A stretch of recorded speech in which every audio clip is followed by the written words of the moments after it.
அனைவருக்கும் வணக்கம்.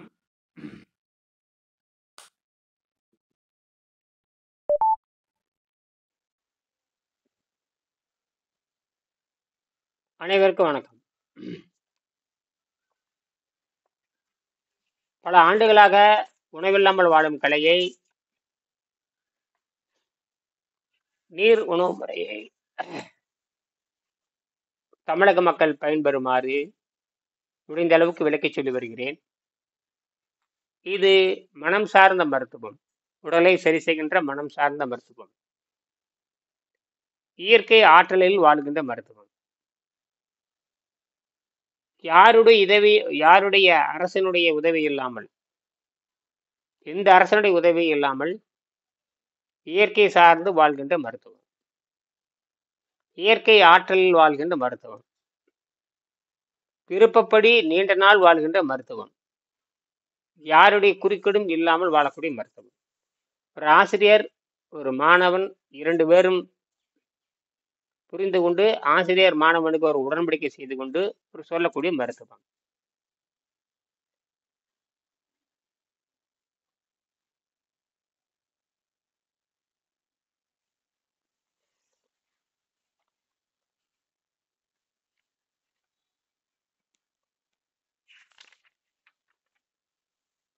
இதில் சில செய்திகளை நான் சொல்ல கடமைப்பட்டிருக்கிறேன். இதுல 40வது பாடம், 47 பாடம் இருக்கிறது. 40வது பாடம் என்ன சொல்கிறது என்று பார்ப்போம்.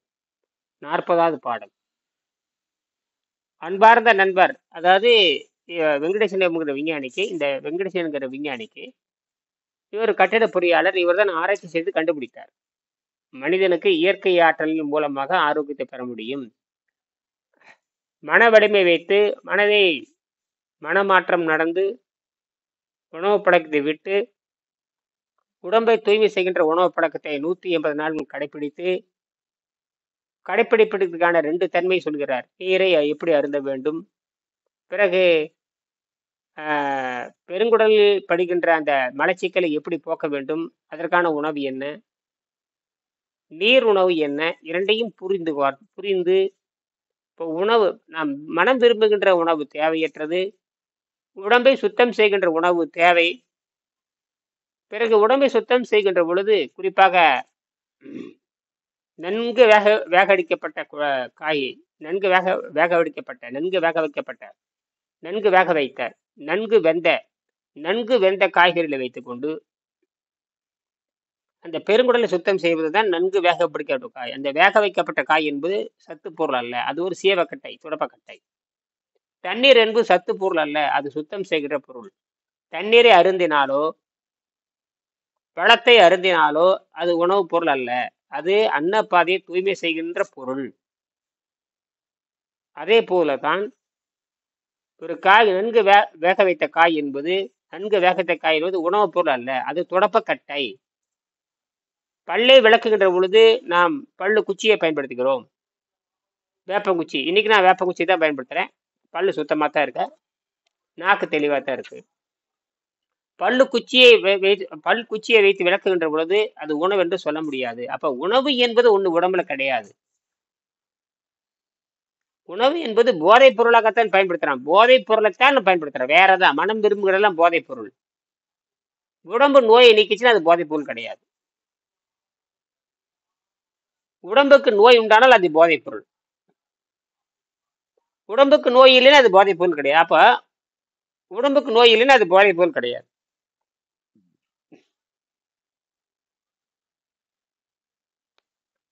அப்ப நோய் தருவதெல்லாம் போதைப் பொருள், நோய் தராததெல்லாம் போதைப் பொருள் கிடையாது. அப்போ நாம் நோயை தராத உணவை சாப்பிட்டால் அது உணவுப் பொருளும் கிடையாது, அது போதைப் பொருளும் தெரியாது. இதைத்தான் வெள்ளைக்கார முண்டங்கள் தவறாக புரிந்து கொண்டு அவங்க மனம் போதைப் பொருளாக தின்று உடம்பு கெட்டு பிறகு அவங்க மனதுக்கு வைத்தியம் பண்ணாம உடல் உறுப்புகளுக்கு வைத்தியம் பார்க்கறாங்க. அடிப்படை தப்பா இருக்குது. இப்ப நாம என்ன சொல்றோம், உடல் உறுப்புக்கு வைத்தியம் பார்க்கிறோம். மனம் விரும்புகின்ற உணவை விட்டு உடம்பை சுத்தம் செய்கின்ற உணவை சாப்பிட்டு உடல் கருவிகளுக்கு, குறிப்பாக உணவு பாதை என்ற கருவிக்கு உணவு பாதை என்று சொன்னால் செரிமான பாதைன்னு சொல்லலாம், அன்னப்பாதைன்னு சொல்லலாம். உணவு பாதை, செரிமான பாதை, அன்னப்பாதை, கழிவு பாதை, இப்படி எல்லாம் சொல்லிட்டே போலாம். அப்ப அப்ப நம்ம உறுப்புகளுக்கு வைத்தியம் பண்றோம். அப்ப நம்ம அறிவை திருப்புகிறோம், மனதை திருப்புகிறோம். மனதை போதையிலிருந்து விலகி நாம் காய்கறி என்கிற தேவைப்படும் போது அதுக்காக தின்னுட்டே கிலோ கணக்கில் திங்கிறது கிடையாது. பல்லுக்குச்சி எவ்வளோ இருக்கும் இவ்வளோதான் இருக்கும்.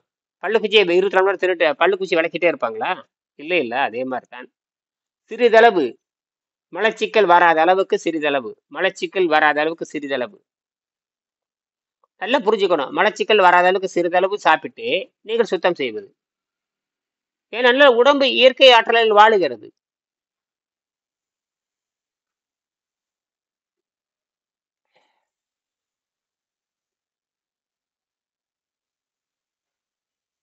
ஆகையினால வெங்கடேஷ் என்கிற விஞ்ஞானி என்ன சொல்லுகிறார் என்று பார்க்க வேண்டும். வெங்கடேசன் என்கிற விஞ்ஞானி என்ன சொல்லுகிறார் என்று பார்க்க வேண்டும். இப்ப அவர் இவர் கேள்வி கேட்டிருக்காரு, அந்த கேள்விக்கு பதில் சொல்லுகிறோம். நாம கேள்விக்கு பதில் சொல்கின்றோம்.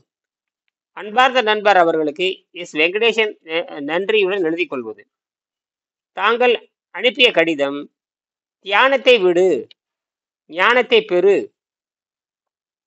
தியானத்தை விடு ஞானத்தை பெறு என்று காலை என்னால் படித்து முடிக்கப்பட்டது. அதாவது தியானத்தை விடு ஞானத்தை பெறு அப்படிங்கிற ஒரு தலைப்பில் ஒரு கடிதம் எழுதியிருக்காரு. அந்த கடிதம் என்னால் படித்து முடிக்கப்பட்டது. தாங்கள் என் மீது கொண்டிருந்த அன்பிற்கு மிக்க நன்றி. இதனுடன் நான் அனுப்பி உள்ள ஜெராக்ஸ் பக்கங்கள் 161 162 பேப்பரை படித்து பின்பு மேற்கொண்டு இக்கடிதத்தை படியுங்கள். நான் போகிற வழி வேறு என்று சொல்லியிருக்கிறார். அந்த குறிப்புல அந்த வெங்கடேஸ்வருக்கு ஒரு கடிதம் எழுதியிருக்காரு. அதுல தியானத்தை விடு ஞானத்தை பெறு அப்படிதான் தலைப்பு. அந்த தலைப்புல அவர் ஒரு கடிதம் எழுதியிருக்காரு. அந்த கடிதத்தை படிச்சுட்டு வெங்கடேசன் பதில் சொல்றாரு. அவர் சொல்றாரு, திருச்சிராப்பள்ளி தி ஹிந்து 2011 ஒரு பேஜ் படிக்கிறேன். Page number 20 news. Gamma ray telescope getting ready in LGH. Telescope will collect gamma ray in space. The observatory will be only shown in the east. மேற்படி கட்டுரையின்படி 21 மீட்டர் விட்டம் உள்ள டிஷ் ஆண்டனா இமயமலையில் சுமார் 4300 மீட்டர் MSL அமைக்கப்பட்டு வருகிறது. 40 கோடி ரூபாய் செலவில் அமைக்கப்படும் மேற்படி கருவி டிசம்பர் 2012க்குள் பயன்பாட்டுக்கு வரும் என்று சொல்லப்பட்டிருக்கிறது. Academic 20th Century Children's Encyclopedia Volume page number 12. It is believed the black hole exists at the core of most of the galaxies. அதாவது இந்த கருந்துளையானது ஒவ்வொரு கேலக்சிக்கு நடுவில் இருக்கு. அது நட்சத்திர மண்டலத்துக்கு நடுவாக இது இருக்குன்னு சொல்றாரு. தற்போதுள்ள விஞ்ஞான அறிவுப்படி இந்த அண்டம் யூனிவர்ஸ் விரிந்து கொண்டிருக்கிறது. பல கோடி நூற்றாண்டுகளுக்கு பின் சுருங்க ஆரம்பிக்கும். பிக் பேங் என்று பெருவெடிப்பு இந்த அண்டத்தின் ஆரம்பமாக இருந்தது. இந்த மாவெடிப்பு தான் அண்டத்தின் வளர் நெருப்பு. தமிழ்ல கூட வளர் நெருப்பு, வளர் நெறி அப்படின்னு சங்ககால பாடல் சொல்லுகிறது.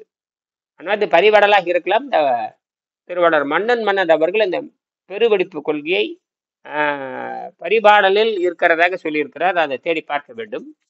ஆக வளர் நிறை வளர் ஒளி வானத்து என்று அது வரும். ஆக வளர் ஒளி வானத்து என்று ஒரு நிலை இருக்குன்னு சொன்னா அந்த ஒளி விரிஞ்சிட்டே வளர்கின்ற ஒளின்னு அர்த்தம். அப்ப அந்த பிக் பேங்கைத்தான் அவர்கள் சொல்லியிருக்க வேண்டும். இதெல்லாம் சங்க இலக்கியத்தில் சொல்லப்படுகிறது. நாம் அதுக்கு பிற்பாடு நம் சொந்த அறிவை வைத்துக்கொண்டு நாம் பண்ணாம போயிட்டோம். நம்ம 400 ஆண்டுகள் அடிமைகளாக இருந்த பொழுது நம்மளுடைய இலக்கியங்கள் சொல்லுவதை ஆராய்ச்சியில் செய்யாம போயிட்டோம். இலக்கிய குறிப்புகள் ஆய்வு செய்து வைக்க வேண்டும். முன்னோர்கள் செய்த இலக்கிய குறிப்புகள், காலத்தால் அழிக்க முடியாத நூல்களின் குறிப்புகளை நம்ம ஆய்வு செய்ய மறந்துட்டோம். இப்பதான் நம்ம நீர் மருத்துவத்தை ஆராய்ச்சி பண்ணி வெங்கடேசன் கண்டுபிடிச்சிருக்காரு. இப்ப அந்த பரிபாடல் இருக்கிறத விட்டுருவோம். இப்ப அதை பத்தி பேசுவோம். தற்போதுள்ள விஞ்ஞான அறிவுப்படி அண்டம் விரிந்து கொண்டிருக்கிறது. பல கோடி ஆண்டுகளுக்கு பின்பு பல கோடி நூற்றாண்டுகளுக்கு பின்பு அது சுருங்க ஆரம்பிக்கும். அதாவது பிக் பேங் என்ற பெருவெடிப்பு இந்த அண்டத்தின் ஆரம்பமாக இருந்தது. அந்த வெளிச்சம் அப்பதான் ஆரம்பமாயிருக்கு. அது ஆரம்பமாயி வளர்ந்துட்டே போகுது. அது வளர்ற ஒளி வானத்துன்னு கூட முடியல. இது மறுபடியும் சுருங்கிய பழைய நிலையை அடைந்து மறுபடியும் பெருவெடிப்பு ஏற்படும். மழையும் பெருவெடிப்பு ஏற்படும்.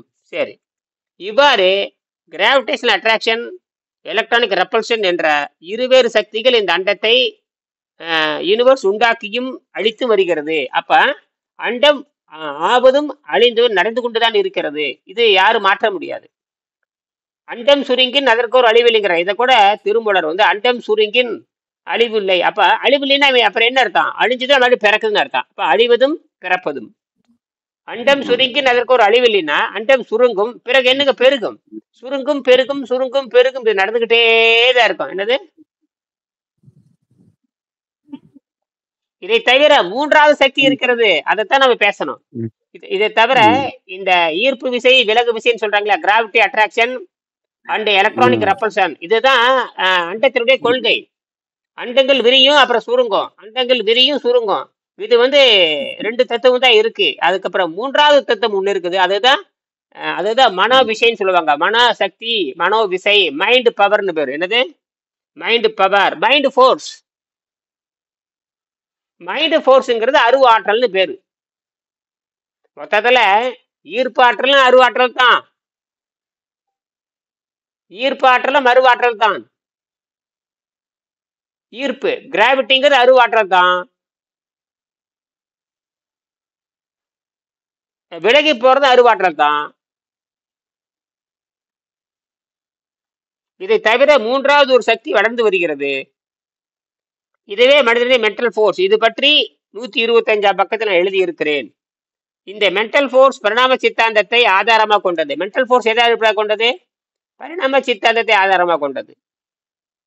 மற்றதெல்லாம் பார்த்தீங்கன்னா கிராவிட்டி ஃபோர்ஸ், எலக்ட்ரானிக் ரெப்பல்ஷன் ஃபோர்ஸ், அது ஈர்ப்பு விசையும் விலகு விசையும். அந்த அதுக்கு ஒரு பரிணாமம் இருக்கிறது. எல்லாம் பரிணாமம் தான்.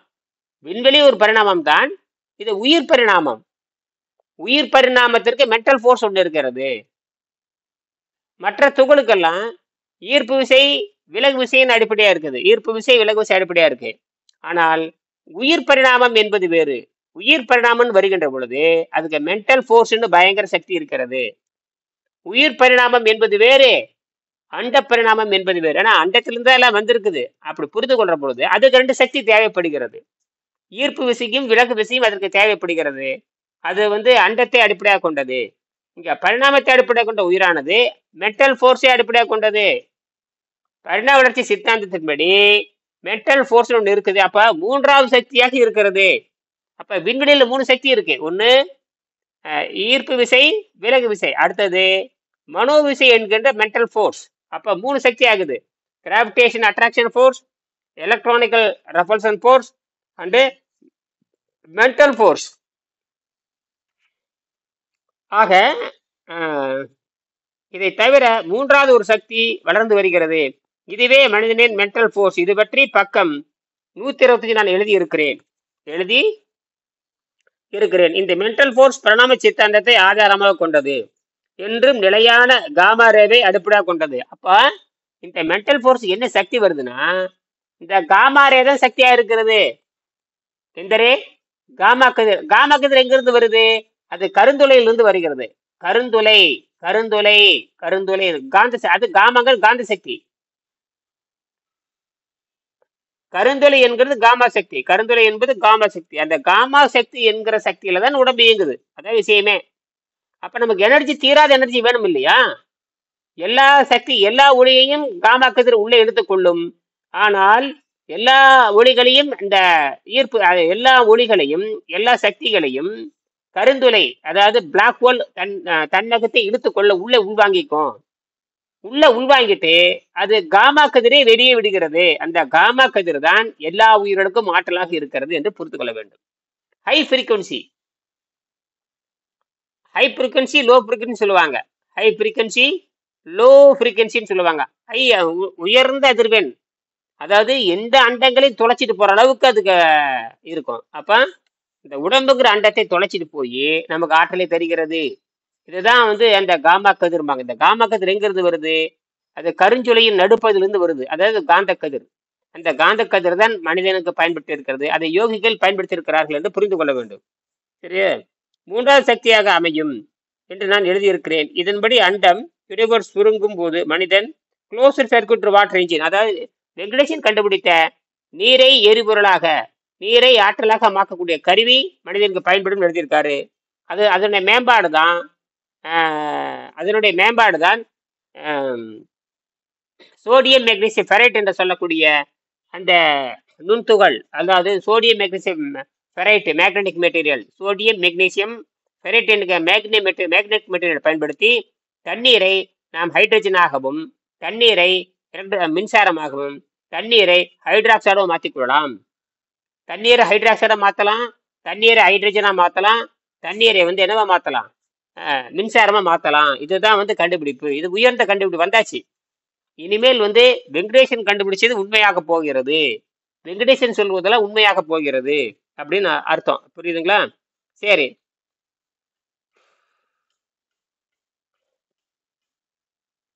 ஆக வெங்கடேசன் கண்டுபிடித்த அந்த க்ளோஸ்ட் சர்க்யூட் வாட்டர் இன்ஜின், தண்ணீரை எரிபொருளாக கொண்டு இருக்கக்கூடிய அந்த கருவியானது விண்வெளி நகரங்களில் அழிவிலிருந்து விலகி நின்று, அதாவது விண்வெளி நகரங்களில் அழிவிலிருந்து விலகி நின்று தொடர்ந்து வாழ்வான். மனிதனை இயற்கையை அழிக்கவே முடியாது. மனிதனை இயற்கையை அழிக்கவே முடியாது. விண்வெளிக்கு போயிட்டு யாரும் அழிக்க முடியாது. இன்னைக்கு கூட இஸ்ரேல்ல இப்ப நிலநடுக்கம் நடந்திருக்குது. இப்போ இஸ்ரேல இப்ப நிலநடுக்கம் நடந்துட்டு இருக்கு. நான் பார்த்துட்டு இருக்கிறேன், டிவி ஓடிட்டு இருக்குது. இஸ்ரேல் இப்ப அடிச்சு நொறுக்குது. இப்ப ஓடிட்டு இருக்கு, நான் பார்த்தேன். ஆனா ஆச்சரியமா போட வகாது தாக்கு. என்னது, நிறைய பேர் சாகல. அதான் நிறைய பேர் சாகல. இப்போ இஸ்ரேல் இப்ப நிலநடுக்கம் நடந்துட்டு இருக்குது. ஏன்னா பெரிய அட்டகாசம் பண்ணிட்டு இருக்கான். அதுதான் அது வேற இது வேறங்க. ஆமா, அது வேற இது வேற. 6.9 ஓடிட்டு இருக்குது. கட்டடங்கள் குலுங்கிட்டு இருக்குது. சம்பந்தமே இல்லாம வந்திருக்கு. சம்பந்தமே கிடையாது. அவன் நினைச்சுக்க, நெத்தன்யாகு நினைச்சு கூட பார்த்திருக்க மாட்டான். என்ன பெரிய சேதம். ஆமா, கட்டடம் அப்படியே ஆடுது. மிகப்பெரிய டெல் அபீவ் நகரம். அதாவது இஸ்ரேலுடைய தலைநகர் டெல் அபீவ். இந்த டெல் அபீவ் இருக்கிற பயங்கரமான கட்டடங்கள் அப்படியே ஒரு குலுங்கி இருக்குது. அவனை மெல்ட்டுது. அது என்னமோ தெரியல, மாட்டி உடனே இதை வச்சு கடவுள் கத்திரிமானுங்க. அதெல்லாம் முட்டாளுங்க. கடவுள் கத்திரிக்காய்ன்னு பேசுற முட்டாளுங்க. என்னது, கடவுள் ஆச்சு கத்திரிக்காய் ஆச்சு, அவங்க ஆண்டவன் உள்ள பூந்துட்டாங்க. கொலை செய்யறப்ப நிறுத்த வேண்டியதானே? கடவுள் வந்து கொலை செய்யும்போது நிறுத்த வேண்டியதானே? 50,000 பேர்த்த கொலை செஞ்சிருக்க, நேரம் அங்க போய் இறங்கிட வேண்டியதானே? அதை சொல்ல மாட்டேன் முட்டாளுங்க. என்னது, மத முட்டாளுங்க. கடவுளுக்கு என்ன பயமான்னு கேட்கறேன். நான் நெதன்யா கண்டு கடவுளுக்கு பயமான்னு கேட்கறேன். நேத்துதான் நிறைய பேரை கொண்டிருக்கான். அப்ப கடவுளே அப்ப கடவுள் வந்து நெதன்யாவை கண்டு பயப்படுறாரான்னு கேக்குறேன். 60,000 பேர்த்த கொண்டிருக்கான்ப்பா. இன்னும் தினம் கொண்டுட்டே இருக்கிறான். அப்ப கடவுள் ஏன் போக மாட்டேங்கிறாரு? தினமும் கொள்றான். அப்ப எங்க கடவுள் போக மாட்டேங்கிறாரு? அப்படி பாத்தீங்கன்னா ஒரு நாளைக்கு லட்சங்களாய் கொள்றான். ஒரு நாளைக்கு பல கோடி ஆட்டை கொள்றான், பல கோடி மாட்டை கொள்றான், பல லட்சம் மனுஷனையும் கொள்றான். அப்ப கடவுள் வந்து என்ன பண்ணிட்டு இருக்க? கோடி முட்டைக்கு மயிர் பிடிக்கிட்டு இருக்காரு கடவுள்.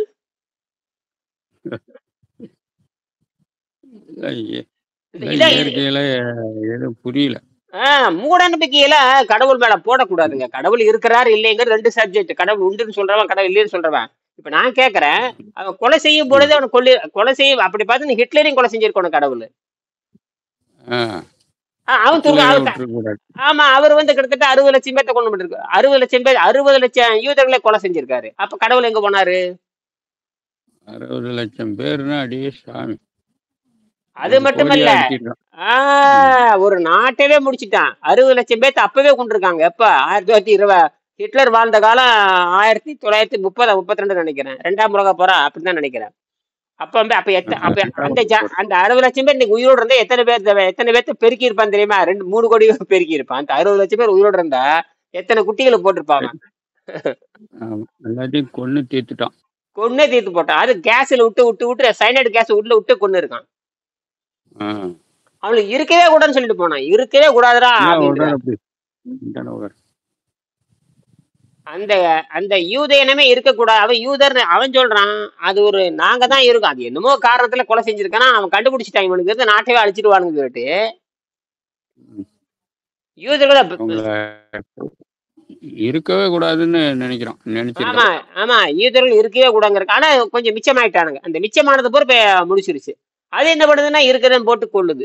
கொலை செய்யறது வந்து ஏற்றுக்கொள்ள யாரா இருந்தாலும் கொலை செய்யறது ஏற்றுக்கொள்ள முடியாதுங்க. ஏற்றுக்க முடியாது. ம். ஏன்னா தீவிரவாதம் தான். ஆமா அது விடுதலை. அது யாரு தமிழர்கள் செய்தா மட்டும் நியாயமா?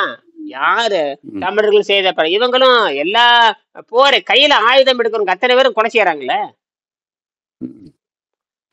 ஆயுதம் எடுத்தோம்னா கடைசியில அழிக்கிறது. அதே மாதிரி தமிழர்கள் 2 லட்சம் பேர்த்த கொலை செஞ்சாங்களா? அப்ப அந்த கடவுள் வரவே இல்லையே. 2,00,000 பேர். அப்படியே ஒரே நாள்ல ஒரு வாரத்துல 2 லட்சம் பேர் அப்படியே அழிச்சா அப்ப இந்த கடவுள் எங்க போனாரு? அப்ப இந்த கடவுளுங்கிறது ஒரு நம்பிக்கை அவ்வளவுதான். அதை வச்சுக்கிட்டு போட்ட அவ்வளவுதான். கடவுள் ஒரு நம்பிக்கை அவ்வளவுதான். அதை வச்சுக்கிட்டு அவரை கேவலப்படுத்துறது. நம்பிக்கையை வச்சுக்கிட்டு அவர் வருவான்னு சொன்னா என்னையா இது? எப்ப நான் செத்து சுடுகாடு போய் சொர்க்கம் போய் சேர்ந்ததுக்கு அப்புறமா அப்புறம் பேசுறது அது இதெல்லாம் வந்து அறியாமையின் வெளிப்பாடு. கையலாகாத தன்மை. என்னது கையிலாகாத தன்மை?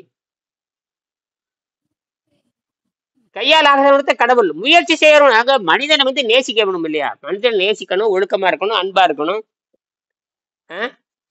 கட்டுப்பாடு இருக்கணும், ஒரு மனிதனை நேசிக்க வேண்டும். ஒரு மனிதன் துன்பப்படுகின்ற பொழுது அது என்னன்னு விளக்கம் சொல்லணும். மதத்தை ஓரங்கட்டணுங்க ஐயா. மதம் என்பது இயற்கைக்கு எதிரானது. மதம் என்பது இயற்கைக்கு எதிர்தான்.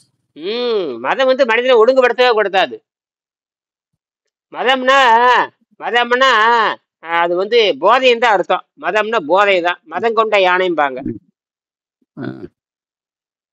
மதம் கொண்ட யானை என்ன பண்ணும்? மதம் பிடித்த யானை என்ன பண்ணுங்க? அது போன பக்கம் போவோம். அவ்வளவுதான். சரி, அதனால நாம அதை பத்தி பார்க்க தேவையில்லை. நாம வந்து தூய்மையை பத்தி பேசுகின்ற பொழுது, இயற்கை ஆற்றலை பத்தி பேசுகின்ற பொழுது நாம வந்து ஒண்ணும் பண்ண முடியாது. சரி அப்படியா? அப்ப விஞ்ஞானத்தின் மேற்படி நிலையில் ஒன்று சேர்கின்றன. மனித சமுதாயத்திலிருந்து மற்ற கோள்களிலும் விண்வெளியிலும் குடியேறும் மக்கள் மட்டுமே எதிர்காலத்தில் தேவை. இந்த சாதி சண்டை, இந்த மத சண்டைன்னா நமக்கு தேவையில்லை. விண்வெளியிலுமே குடியேறுகின்ற மக்கள் நமக்கு தேவை. விண்வெளியில போய் குடியேறி அங்க சண்டை போட வாழலாம். அங்கதான் இடம் நிறைய இருக்கு. இப்ப என்ன நினைக்கிறான்னா, இங்க பாலஸ்தீனத்தை எப்படி ஆட்டை போடலாம்னு நினைக்கிறான். அதுக்கு பேசாம நீ விண்வெளிக்கு போலாம்ல. நீ இவ்வளவு தொழில்நுட்பம் வச்சிருக்கிறீல்ல, அப்ப விண்வெளியில் போய் வீடு கட்டி வாழலாம்ல. அவன் பாட்டு இருக்கான். அவனை போய் இடம் பிடிக்கிறன்னு. அது ஒரு சுடுகாடுங்க. பாலஸ்தீன்கிற ஒரு சுடுகாடுங்க, வேற ஒண்ணும் இல்ல. பாலஸ்தீன்கிறது ஒரு சுடுகாடு. சுடுகாடு. அது சுடுகாட்டுக்கு இப்படி அடிச்சுக்கிறானா? எத்தனை பேரு சாகுறது? எவ்வளவு பணம் போச்சு, எவ்வளவு உயிர் போச்சு. அது அந்த அமெரிக்காரன் பண்ற திருட்டு வேலை. அவனு ஒரு திருட்டு கும்பல். அமெரிக்கா திருட்டு கும்பல் இருக்கான். அமெரிக்கா திருடன். அவனு பெரிய திருடன். அமெரிக்கா ஒரு பெரிய அயோக்கியர்கள். போர்க்கருவியெல்லாம் அவன் விற்கிறதுக்கு பாக்குறான். இத்தான் சாக்குன்னு. அது சும்மா. இப்ப ரெண்டாவது வந்து இவன் நிறைய தொழில்நுட்பத்தை கண்டுபிடிச்சிருக்கான். உலகத்தை அடிக்கிற பல தொழில்நுட்பத்தை அவன் கண்டுபிடிச்சிருக்கான். யாரும் இஸ்ரேல்காரன். அதை வச்சுக்கிட்டு அமெரிக்காவுக்கு வர ஒப்பந்தம். ஆமா, அதான் கொலைக்கருவி எடுத்தாவே நல்லது நடக்காதுங்க. யார் ஒருவன் கொலைக்கருவி கையில் எடுக்கிறானோ, அது யாரு தமிழ்ல எடுத்தான்னா மனிதன் கையில கொலைக்கருவி எடுத்தாவே நல்லது நடக்காது. அந்த காலத்துல காந்தி சொன்னாரு, வெறும் ஒரு துண்டை கட்டிக்கிட்ட அவ்வளவு பெரிய சாம்ராஜ்யத்தையே சரி பண்ணாரு. ஒண்ணுமே பண்ணல அவரு. ஒன்னும் பண்ணல. எங்கேயாவது உபவாசம் இருப்பாரு. 10 நாள் 20 நாள் எல்லாம் சரியாயிடும். இருந்தாருன்னா எல்லாம் சரியாயிடும். நேரு வந்து கேக்குறாரு, 20 நாள் ஆகி போச்சு காந்தி, நீ செத்துருவ, சாப்பிடுன்னு. அதெல்லாம் சாப்பிட மாட்டேன், எல்லாம் சமாதானம் ஆனாத்தாயா சாப்பிடுவோன்ட்டாரு. அப்புறம் இல்ல எல்லாருமே சண்டையெல்லாம் நிறுத்திட்டான், எல்லாம் யாரும் வெட்டிக்கல. பாகிஸ்தான் இந்தியாக்காரன் ஆயிரக்கணக்கில் வெட்டிக்கிட்டாயா, இவரு சாப்பிடாதவே கிடக்குறாரு. அப்புறம் இல்ல எல்லாரும் சமாதானம் ஆயிட்டாப்புன்னு காந்தி காதல போய் சொல்றாரு. அப்புறம்தான் அவரு இல்ல நெசந்தான்னு சொல்லவும் அப்புறம் நிறுத்தினாரு. நீர் அருந்தி உபவாசத்தை முடிச்சிட்டாரு. அப்படி 21 நாள் என்னமோ.